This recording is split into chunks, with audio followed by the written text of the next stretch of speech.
नमस्कार. आजच्या व्हिडिओमध्ये मी तुम्हाला घरात सुख-समृद्धी आणण्यासाठी काय करायला हवं याबद्दलची संपूर्ण माहिती सांगणार आहे. पण त्याआधी तुम्ही चॅनलवरती नवीन असाल तर चॅनलला लाईक करा आणि सबस्क्राईब देखील करा. कमेंटमध्ये श्री स्वामी समर्थ किंवा ओम महालक्ष्मी नमः लिहायला विसरू नका.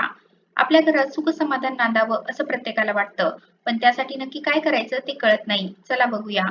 खरं तर आपलं कल्याण करणारा, आपल्याला सुख-शांती मिळवून देणारा देव आपल्या घरातच असतो. पण आपण मात्र काखेत कळसा आणि गावाला वळसा या म्हणीप्रमाणे आपला देव इतरत्र शोधत असतो आणि हा देव म्हणजे वास्तुपुरुष. प्रत्येक घरात हा देव वसतच असतो, परंतु त्याला सदैव प्रसन्न करून ठेवण्यासाठी घरातलं वातावरण मंगलमय, पवित्र आणि आनंदी ठेवून शांतता राखली पाहिजे. घरात कोणावरही अत्याचार, अन्याय होता कामा नये, कोणाची छळवणूक, कचकच असं काहीही होता कामा नये आणि अपवित्र गोष्टी सुद्धा घरात घडणार नाही याची काळजी घेतली पाहिजे. रोज सकाळी झोपेतून उठल्यावर आणि झोपण्यापूर्वी बिछाण्यातच बसून दोन्ही हात जोडून श्रद्धापूर्वक श्री वास्तू पुरुषाय नमः असं म्हणून वंदन केलं पाहिजे. रोज नैवेद्य दाखवून दर गुरुवारी आणि अमावस्येला धूप जाळला पाहिजे. घरात देवाचे जेवढे काही फोटो प्रतिमा असतील त्या सगळ्यांना सुगंधी पुष्पमाळा घालाव्या. रोज तिन्ही सांजेला रामरक्षा भीमरूपी अशी स्तोत्र मोठ्या आवाजात म्हणावी. त्याचबरोबर हरे राम राम राम हरे हरे, हरे कृष्णा कृष्ण कृष्ण हरे हरे किंवा दिगंबरा दिगंबरा श्रीपाद वल्लभ दिगंबरा हे मंत्र घरातील प्रत्येकाने रोज कमीत कमी 5 मिनिटे तरी म्हणावे. मोठ्या आवाजात म्हटल्यास अधिक उत्तम परिणाम होतो. घरात कोणीही कधीही दारू पिणार नाही, एकमेकांना घालून पाडून बोलणार नाही, टोमणे मारणार नाही, घरात आलेल्या अतिथींचा अपमान होणार नाही याची काळजी घ्यावी. असं केल्याने केवळ 4-5 महिन्यातच घरात सत्वगुणयुक्त अशा आनंद लहरी खेळू लागून घरात धनसंपत्तीचा ओघ सुरू होतो आणि घर सुख समाधानाने भरून जाते. तुम्ही नवीन घरात प्रवेश केला असेल तर वास्तुतज्ञांकडून देवघरासाठी निश्चित दिशा त्यावेळी ठरवून घेणं गरजेचं आहे. मग त्या ठिकाणी देवघर करा. वेगवेगळ्या खोल्यांमध्ये 2 किंवा 3 देवघर नसावी. देवघर हा ऊर्जेचा एक मोठा स्रोत असल्याने तो जागोजागी पसरलेला नको. घरात जागोजागी देवतांची चित्र ठेवणं चांगलं नाही. देवघरात एकाच ठिकाणी आणि निश्चित जागीच ती असायला हवीत.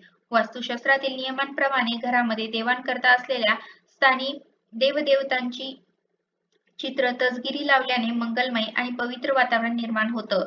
तुम्ही पूजा करत असताना तिथे कोणी अतिथी आला तर ते शुभ असतं. त्या अतिथीचा योग्य तो पाहुणचार करायला हवा, त्याला खायला प्यायला द्यायला हवं आणि संध्याकाळची पूजा करत असताना एखादी सुवासीन आली तर ते अतिशय भाग्याचं लक्षण आहे. आपल्या घरात साक्षात लक्ष्मीने प्रवेश केला असं समजून तिचा आदर सत्कार करावा. दिसायला छोट्या छोट्या दिसणाऱ्या या गोष्टींचं पालन केलं तर आपल्या घरातील उदासीनता निघून जाते. घरातला वास्तुपुरुष जागृत होतो आणि घरामध्ये सुख-समृद्धी नांदायला वेळ लागत नाही. घराचा मुख्य दरवाजा अर्थात प्रवेशद्वार हा घराचा चेहरा आहे. तो स्वच्छ, टापटिपीत, देखणा आणि सुंदर असावा. दरवाजा संरक्षणासाठी असल्याने तो मजबूत असावा तसेच दिसावाही. घराच्या अन्य दरवाजांपेक्षा मुख्य दरवाजा जास्त आकर्षक वाटायला हवा. हल्ली सेफ्टी डोअर लावले जाते, पण हे सेफ्टी डोअर इतके भन्नाट सजवले जाते की मुख्य दरवाजा फिका पडतो. जणू काही सेफ्टी डोअरच मुख्य दरवाजा आहे, परंतु सेफ्टी डोअर बाहेरच्या बाजूने उघडत असल्याने नियमात विपरीतता येते आणि अनेक त्रास उद्भवू शकतात. कारण मुख्य दरवाजा नेहमी घराच्या आतल्या बाजूनेच उघडणारा असावा. दरवाजा हे वास्तूचे सर्वात संवेदनशील अंग आहे. म्हणूनच महत्त्वाच्या कामाला निघताना दरवाजा स्वच्छ ओल्या फडक्याने स्वतः पुसावा. काम हमखास होते. दरवाजावर मंगलचिन्ह असावीत. आध्यात्मिक उंची गाठलेल्या संत महात्म्यांचे फोटो दरवाजावर नकोत असं शास्त्र सांगतं. त्याऐवजी कलश, शंख, कमळ, ध्वज, चक्र, छत्र, श्रीफळ, पान, वेली अशा मंगलचिन्हांनी दरवाजा सजवावा. दरवाजाच्या डोक्यावर कुंभणीत मंगल कलश ठेवल्यास अतिउत्तम. फूल, आंब्याची पानं किंवा भाताच्या लोंब्या यांचा हार दरवाजावर लावला तर तो सुकण्यापूर्वी काढून टाकायला विसरू नये. लक्ष्मीच्या स्वागताकरता दरवाजात स्वागत उत्सुक असायला हवा. आवाज करणारे, उघडताना अडकणारे, बुटके किंवा अतिउत्सव, फुगलेले, पातळ, कललेले, तिरके डाग पडलेले, भेगा पडलेले, रंग उडालेले दरवाजे मुळीच असू नयेत. कारण अशा नकारात्मक प्रभावामुळे लक्ष्मी घराकडे पाठ फिरवते. दरवाजा प्रदक्षिणा मार्गाने आणि घराच्या आत उघडणारा असावा.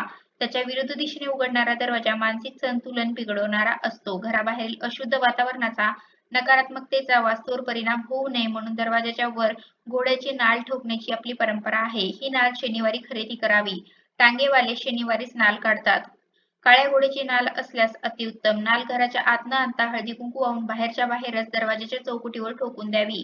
तिची टोक जमिनीच्या दिशेने असावीत, म्हणजेच ती इंग्रजी यू प्रमाणे न ठोकता उलट यू प्रमाणे लावावी.